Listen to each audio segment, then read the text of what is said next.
that Michael Jordan mentality. I ain't good with losing. I ain't trying to lose. And not only that, I'm trying to win big to the point where I separate myself. The scripture say be holy and separate. Okay, if that's the case, let my actions show that I'm separate. Let me show you about what I can do. How can you be God chosen people but you can't even start a business? How can you be God chosen people but you can't raise your children? How can you be God chosen people but you can't lead other men? I want to show you something. So when I say 12 tribes, I'm talking about blacks, Hispanics, so-called Native Americans. You think about Brazilians, Cubans, all these people. We see these people, we see a relation between us. So they got Nigerians just like us. They got African roots just like us, right? That's what we call African roots. Why do you think that is?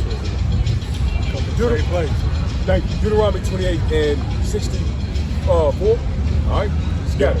Let me show you something right quick. Yeah, when you say the same place, it ain't just a location, it's a bloodline. That bloodline got weight to it. I'm gonna show you what that weight means, but let me show you this first. So you understand whites in these other countries, so-called Hispanic countries and so forth, they look like us, they got the same swag as us, right?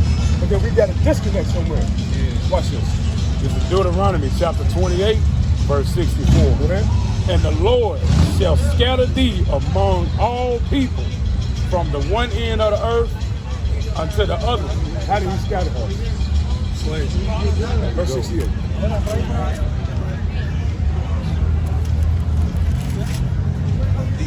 Verse scripture.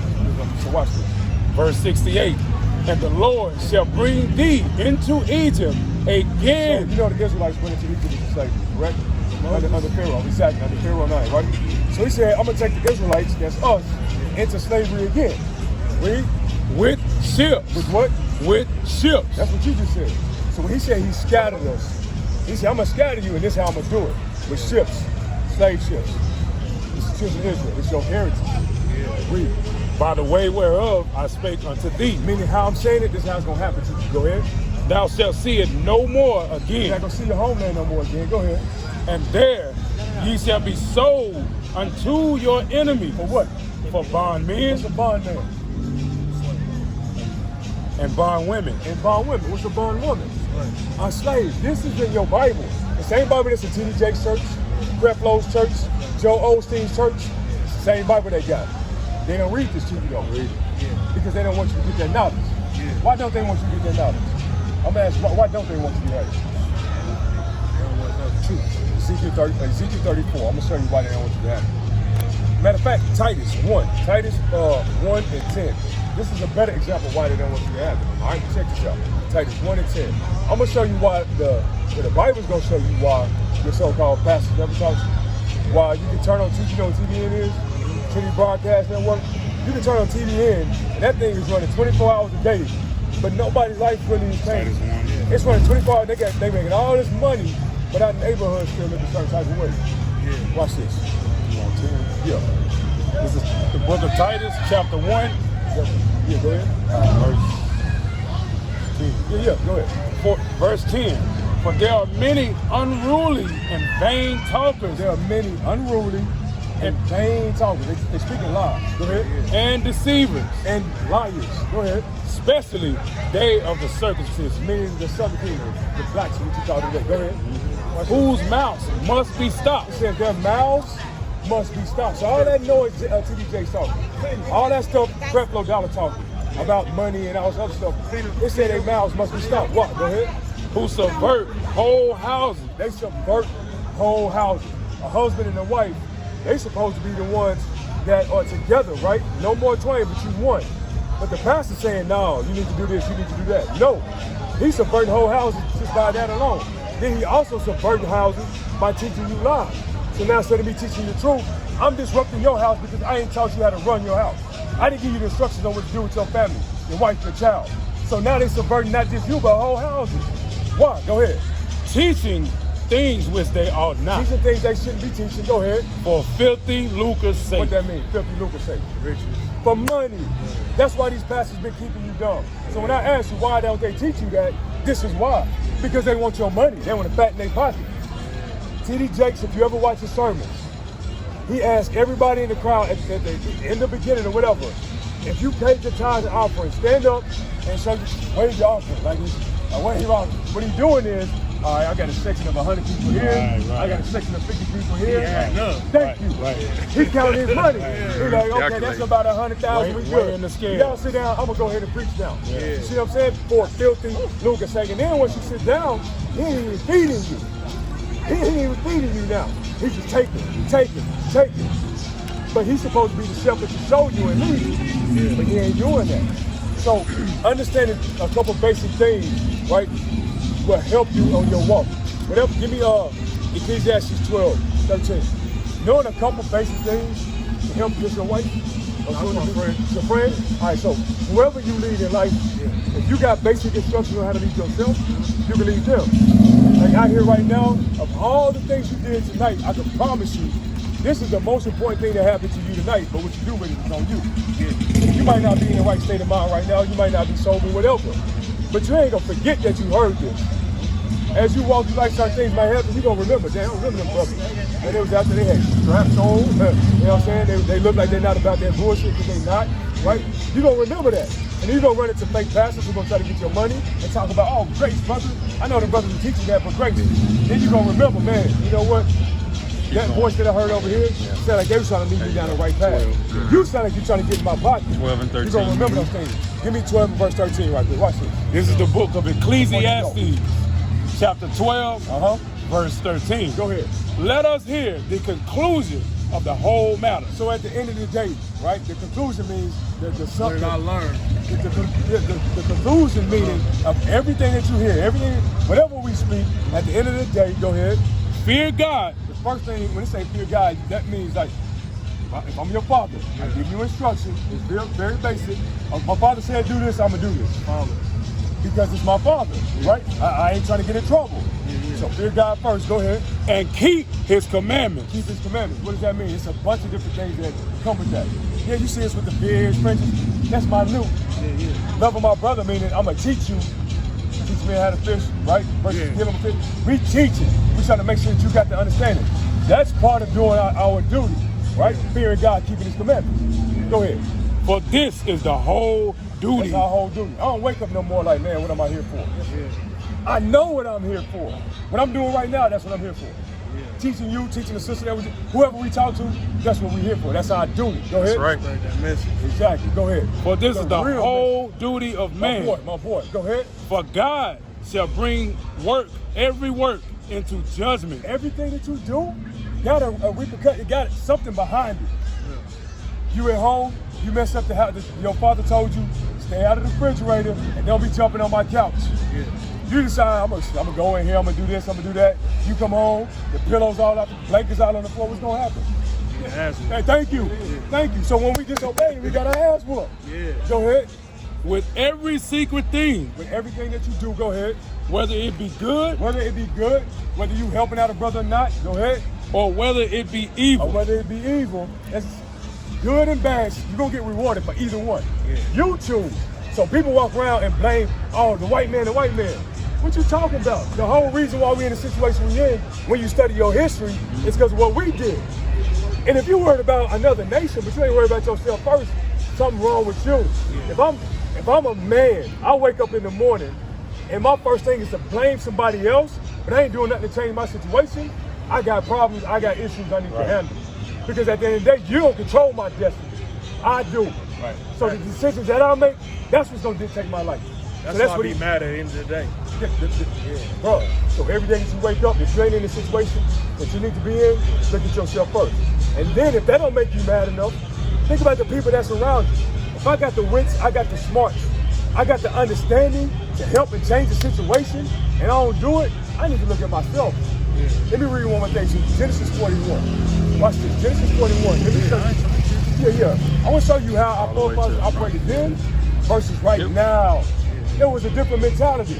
Right now, we good with just being mediocre. We need that Michael Jordan mentality. I ain't good with losing. I ain't trying to lose. And not only that, I'm trying to win big to the point where I separate myself. The scriptures say we holy and separate. Okay, if that's the case, let my actions show that I'm separate. Let me show you about what I can do. How can you be God chosen people, but you can't even start a business? How can you be God chosen people, but you can't raise your children? How can you be God chosen people, but you can't lead other men? either you are and you don't believe it, or you not. You know what I'm saying? It's one or the other. You are and you don't believe it, or you're not God's chosen people. Because if you are, then you're supposed to be the one in the forefront, setting the example. Watch this. Give me 41. Jump down to after the famine, when he was rewarding. Yeah, go down. Let me see. Keep going. Keep going. Next. Yeah, keep going. All right. So give me like 35 and down. All right. This is the book of Genesis, chapter 41, verse 35. And let them gather all the food of those good years that come. All right, so give me verse 34 first, all right? So this is Joseph. Who was Pharaoh? Not this particular Pharaoh, but what is the position? That's the head. He control the land and everything. There you go. Go ahead. Verse 34. Go ahead. Let Pharaoh do this. So he's giving Pharaoh instructions. A Hebrew is giving an African instructions on what to do.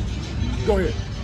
And let him appoint officers over the land. Go ahead. And take up the 5th part of the land of Egypt in the 7 plenteous years. So he's telling them, this is how you're going to operate. This is how you're going to succeed. So instead of being like, oh, Pharaoh got us a slave and we just, he's like, the Most High gave me gifts. Joseph had a gift. So right before this, everybody trying to figure out what Pharaoh's dream meant. And then the prisoners was like, man, hey, this is Hebrew dude. Man, he got a real gift. This dude talented. This dude like LeBron. Like, this dude like the guy. He got a gift ain't nobody else got. You need to go talk to him. So they got him. They like, okay, give me the information. So he give them the information. Go ahead. Verse 35. Go ahead. And let them gather all the food of those good years So that tell come. them what to do to succeed. Go ahead. And lay up corn under the hand of Pharaoh. Keep going. And let them keep food in the cities. Read. And that food shall be for the store to the land against the 7 years of famine. See that? So he used his gifts, his talents to tell the head honcho what to do. Instead of blaming the head honcho, he like, look, if you trying to keep your rulership, your people, your city, this is what you're gonna have to do.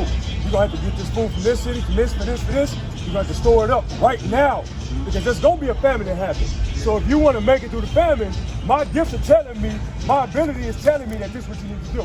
Read on. Which shall be in the land of Egypt. Go ahead. That the land perish not. If you're trying to have success, if I work at a corporate job, I use myself. I used to work for a corporate job, and I had certain things that I think that we need to do. I worked my way from the bottom to the top, doing the things that I knew my gifts allow me to do. Yeah. Right? And you're doing well because I know what my forefathers did. I know, okay, if we operated like this then, it might not be a family that's coming right now, but what I can do is I can at least make us be successful, regardless if there's a family or not. You be prepared. I know my abilities. Yeah. Go ahead. Verse 37. And the thing was good in the eyes of Pharaoh. Go ahead. And in the eyes of all his servants. So everybody saw that, hey, this Hebrew dude, right? He got the keys to the city. Go ahead. And Pharaoh said unto his servants, can we find such a one as this? A man in whom... So what they just said to Pharaoh, can we find one as such as this? I always use sports analogies because we pretty much understand that. Remember Bo Jackson? Modern times. Right. You remember Bo Jackson? Nobody liked Bo. Everybody like, man, who is this dude? Running up walls and grabbing ball. Like, he caught the ball, the player's over, he run up the wall, throw it in. Or another one, this one he played baseball. Yeah. Another one, they hit it outfield. He ruined. He caught it. The dude tried to run from second to third. He threw it from outfield to third base and threw him out. Yeah. He said, I told you. You know what I'm saying? They're like, man, who is this dude? Yeah. We always been like that. Back during this time, it was the same way. Read on. And Pharaoh said unto his servants, can we find such a one as this? Is anybody like them? Go ahead. A man in whom the Spirit of God is. A man in whom the Spirit of God is. That's what's in us. Yeah. They know that. That's why they got us on the basketball courts. That's why they got us on the football fields. Because they know that we got the Spirit of God in us. Yeah. How they know that? Because they seen it in the past. And they see it to this day. That's right. Who are the top performers in sports? The blacks, the Hispanics, the Native Americans. We dominate music, sports, anything, art, whatever. Cooking, whatever. We do it all. Mathematics, Thank everything. You. Read. And Pharaoh, verse 39, and Pharaoh said unto Joseph, for as much as God has showed thee all this. So as much as God showed you all this, go ahead. There is none so discreet and wise as thou art. So he's like, look, you wise. Go ahead. Thou shalt be over my house. Look, ain't no, this the top dog. This the Pharaoh, this the president, the emperor, the king. All right? He like, as wise as you are, bro, and the Most High God dealing with you, you over my house. Yeah. I'm finna sit down. I'm sitting down and get comfortable because you got something that nobody else got that I ain't never seen before. Yeah. So you gonna run the operation because I ain't on that level. And from that time forward, even to this day, every ruler over there had to go through a process where they went through us before they got that leper shawl. Yeah. That leper shawl represented they went through that process and we taught them to get their rulership. It started back here. And to this day, it still runs. Let's tell you something about us. Read. Thou shalt be over my house, and according unto thy word shall all my people be ruled. See that? Only in the throne will I be greater than thou. He's like, only in the throne am I greater than you because I'm the king. Other than that, you the greatest on this earth right now. Yeah. You got the rulership. You do what you got to do. The inheritance right here now is mine. But other than that, bro, I concede to you. This was a ruler conceding to us. That's what's going to happen again. The only way it's going to happen, though, is when we start operating like Joseph. Whatever gift talents you got, it ain't meant to just build up their industry and build up their establishment. It's meant for us to do bigger and greater than that. Will they benefit from it? Yeah, we just saw that. Yes, they going to benefit from it. But the only way they're going to benefit is if we do our job. That makes sense? Yeah, so that, I want to make sure, at the end of the day, whatever your talent is, bro, or whatever, you might know somebody who's got certain abilities and so forth. Your job might be to do your job, which might be to get this brother, exalt that brother, and help him to a position where he can do what he got to do. It might not be you in the king seat or the one as a ruler, but you might know somebody who got abilities, resources, and so forth. Your job is to spread that to them and be like, bro, do you know who you are, bro? Yeah. Do you understand where we come from? Do you understand that right now what you see, we are in the lowest, I don't care how much money you got, when you don't have this, you're in the lowest state still. Yeah. And you read in Revelation 2, it says, I know your works and thy poverty, but thou art rich. So even if you're in a lower state, he considers you rich when you have the knowledge of the Most High God. That's what makes you rich. It is, bro. All right? All praises, bro. Right. All right. Do real. You too. All right, man. Yes, sir. Yes, sir. Yes, sir. All right, man. Yes, sir. Yes, sir. I got YouTube? Yes, sir. Yeah, bro. He's had the truth. He dropped